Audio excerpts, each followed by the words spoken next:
À l'occasion de la Journée internationale des droits de la femme 2025, Women in Power Association, WUPAS, a réuni les voix, les idées et les engagements autour d'un rendez-vous devenu incontournable. Café Femmes Leader, 7e édition. Le samedi 22 mars, dans la salle de conférence de l'école polytechnique d'Abomey-Calavi, près d'une centaine de participants se sont donné rendez-vous. Actrices et acteurs politiques engagés, membres d'organisations de la société civile, partenaires stratégiques, tous réunis pour une même cause, celle des femmes, de leur place, de leur pouvoir d'agir. La conférence scientifique de cette année, spécifiquement de ce jour, est consacrée à un sujet d'une importance capitale. Aujourd'hui, nous nous réunissons pour explorer nos réflexions communes sur les obstacles que rencontrent les femmes dans leurs ascensions politiques et sur les leviers à actionner pour construire une démocratie plus inclusive. Bien que le quota de 24 sièges constitue un progrès, il a fallu une augmentation du nombre total de sièges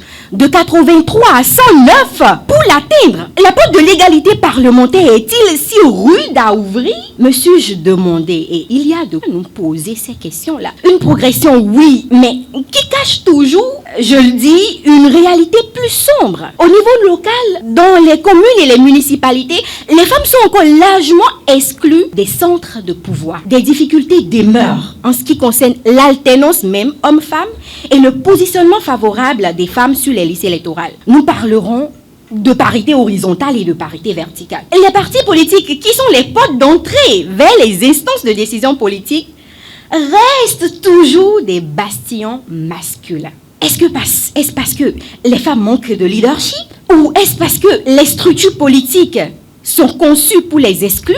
Nous vous laissons plonger dans la réflexion commune aujourd'hui. Il est indéniable déjà que la culture de l'égalité des sexes n'est pas encore pleinement intégrée et que les stéréotypes traditionnels entravent toujours la participation des femmes à la vie politique. Et à travers les actions que nous menons au sein de Women in Power Association pour une gouvernance démocratique sensible aux gens au Bénin, il est devenu une évidence pour moi et mes collaboratrices que le leadership féminin est un enjeu multisectoriel. Je voudrais vous féliciter pour cette belle initiative et vous remercier pour l'honneur que vous faites à Aouline de pouvoir dire un mot à l'ouverture officielle de cette belle activité que je trouve qui prépare le chemin. Je me demandais même quand la présidente parlait, est-ce que j'aurais encore la force de dire quelque chose? Car je me rends compte que depuis des années, Madame la vice-présidente de Rifonga, Madame la directrice pays de la Fondation Freddy Chebert, la relève est assurée. Je sens cette énergie, je sens cette force, je sens cette vivacité,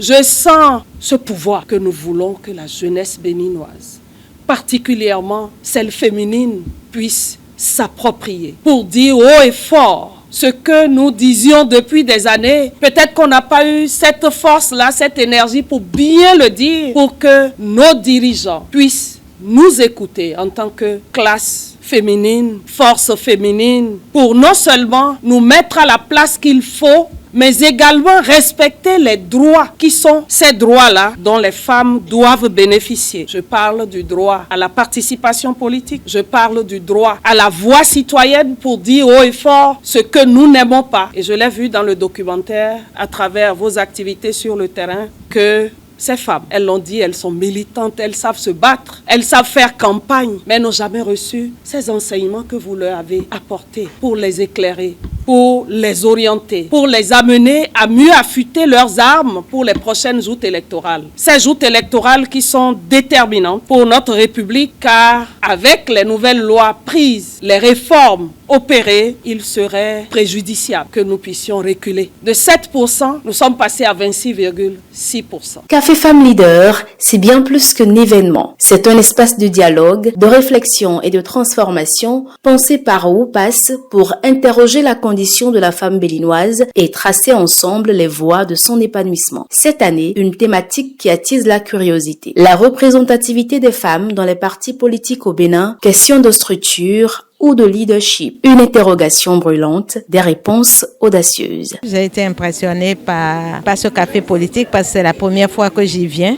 J'ai constaté que l'organisation était parfaite et que les échanges, tant au niveau de la communication inaugurale que des discours, du contenu des discours, étaient vraiment inspirants pour nous donner quelques orientations par rapport à l'engagement des femmes et la question de la représentativité des femmes qui nous réunit autour de ce café politique. Ce que je pense, c'est qu'en tant qu'acteur politique et enseignant en communication politique, la politique est l'affaire de nous tous. Et les femmes doivent aussi faire tout pour avoir leur mot à dire et leur espace. Mais pour ce faire, il faut qu'elles se forment. Il faut qu'elles deviennent leaders d'abord dans leur milieu, leaders dans leur réseau avant de s'intégrer dans la vie politique. Il faut qu'elles ne soient pas naïves. On ne leur donnera rien gratuitement. Elles devront se battre pour arracher et conserver les postes auxquels elles aspirent.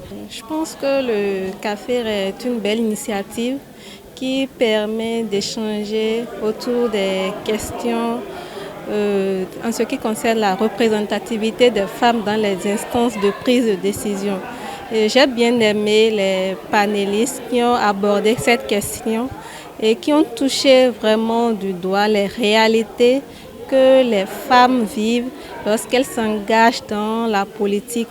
Ils ont montré les problèmes auxquels les femmes sont confrontées et en même temps proposé des solutions pour que nous puissions avoir plus de femmes au sein des partis politiques. Nous avons eu quand même l'opportunité, je vais dire, à écouter, à lire les statistiques au Bénin et je me dis qu'on a encore du chemin à faire en matière de participation politique des femmes. Le grand moment d'exception de cette activité fut la conférence scientifique portée avec brio par Madame Elisabeth Sanata Lahami, diplomate au ministère des Affaires étrangères du Bénin, vice-présidente du parti Nouvelle Force Nationale. L'égalité des sexes est devenue une question préoccupante de nos jours, qui est de plus en plus au cœur de nos débats quotidiens. Mais la question de l'égalité des sexes est déjà réglée de façon légale depuis 1990 avec la Constitution béninoise. Parce que en son article 26, elle dispose déjà que l'État assure à tous l'égalité devant la loi sans discrimination d'origine, de race, de sexe, de religion, d'opinion politique ou de position sociale. Comme pour dire que peut-être tous ces mots-là peuvent embrouiller. Dans son alinéa 2, la Constitution précise que l'homme et la femme sont égaux en droit. Et ce n'est pas tout. Des voix fortes,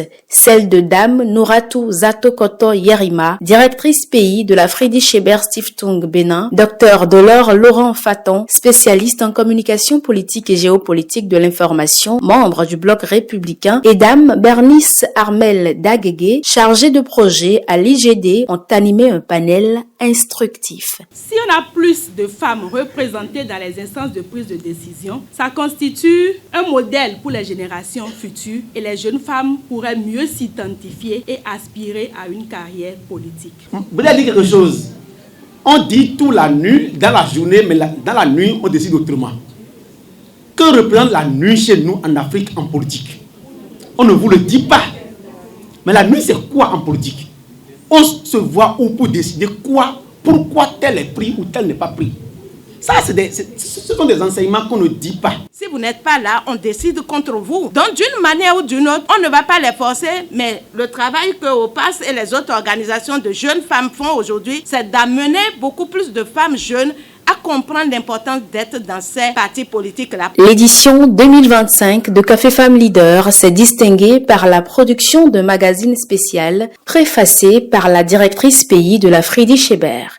Cet outil de référence en prélude aux élections générales de 2026 compile des analyses puissantes d'une dizaine d'acteurs de terrain. La Freddy Chébert Stiftung Bénin, dont la directrice pays, Madame Noura Zato, nous a fait l'honneur de préfacer notre document de réflexion produits dans le cadre de cette conférence et qui regorge des analyses et témoignages d'acteurs clés politiques et de l'espace civique qui œuvrent pour une gouvernance démocratique inclusive dans notre pays, le Bénin. Un document qui sera complété par nos réflexions d'aujourd'hui et qui, nous le croyons, pourra être rendu physique par vos différents appuis. Et parce que l'engagement passe aussi par l'action, une pétition a été lancée. Elle appelle à des mesures contraignantes pour garantir au moins 35% de représentativité féminine dans les partis politiques au niveau local. Cette édition 2025 de Café Femmes Leader a éveillé les consciences, renforcé les convictions et semé les graines d'un avenir plus juste et plus égalitaire.